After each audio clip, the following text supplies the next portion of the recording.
Hello guys! So today may problema na naman ang aming lawnmower. Kasi pag nagka-cut siya, may naiiwang may naiiwang grass sa gitna. So hindi siya nakakat.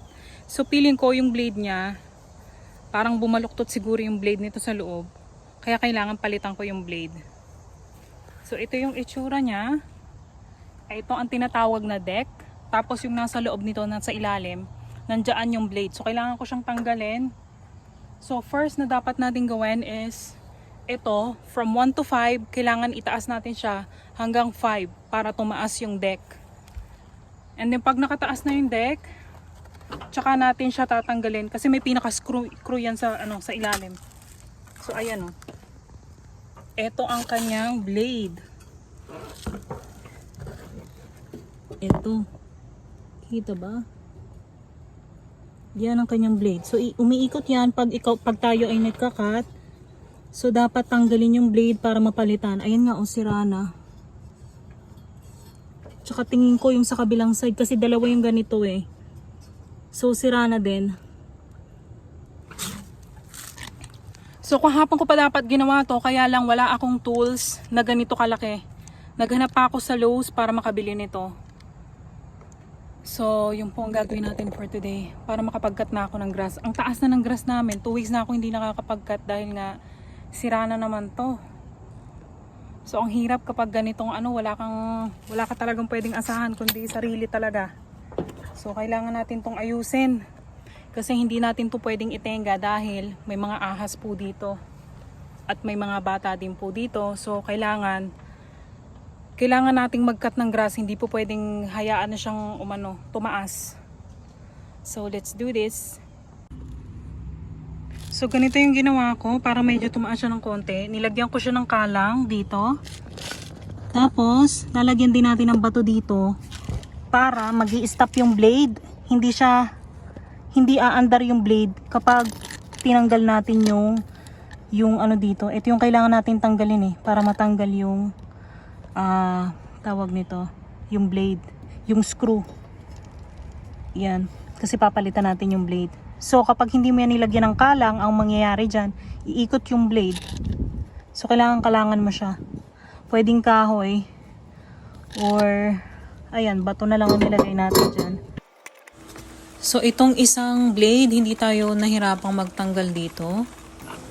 Ayan, madali siyang natanggal. Tapos, papalitan na natin to. Tatry naman natin yung sa kabila.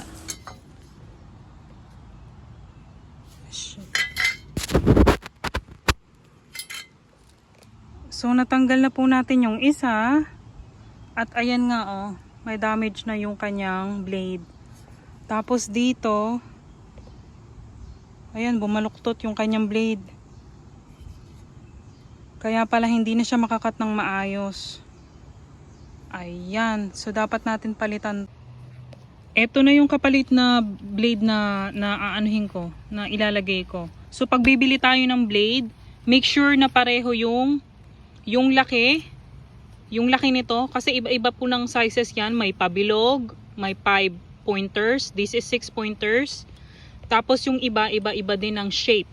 So kailangan pareho ng laki. Pareho ng laki yung ganto niya, yung sa gitna.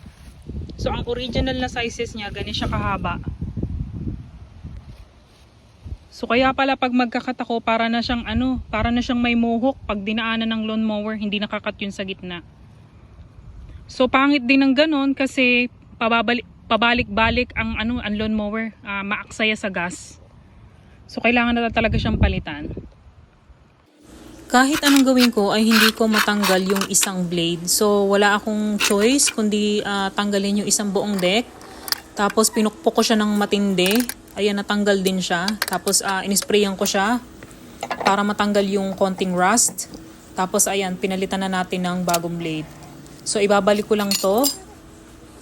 Tapos itatry ulit natin. Ito lang yung medyo mahirap yung pagbabalik nito.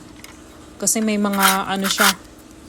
Kailangan mong itaas ng konti para maibalik mo sa pinaka-original na form niya. So, ang pinaka-nahirapan ako dito is yung cable. Yung cable na nakakabit dito. Yung iba, puro pins lang eh. 3 yung pins niya.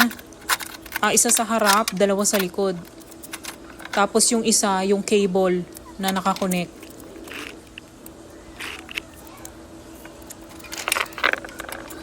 So, ibababa natin yung deck para mas mabilis natin siyang mailagay sa tamang posisyon. Ayan, nakabit na natin. Ilalagay na lang natin ang kanyang pins. Yan, okay na. Tapos, ibabalik din natin to. So, ito yung umiikot kapag tayo ay magka-cut. So, nakakonect yan sa pinaka-blade para umikot din yung blade. So, ito yung pinaka-cable na sinasabi ko. Ito yung medyo nahirapan akong ikabit. So, ayan. Tapos na natin itatry na natin. Ayun, okay na. Wala nang natirang sa gitna. Ay, thank you, Lord. Maraming salamat po sa panonood.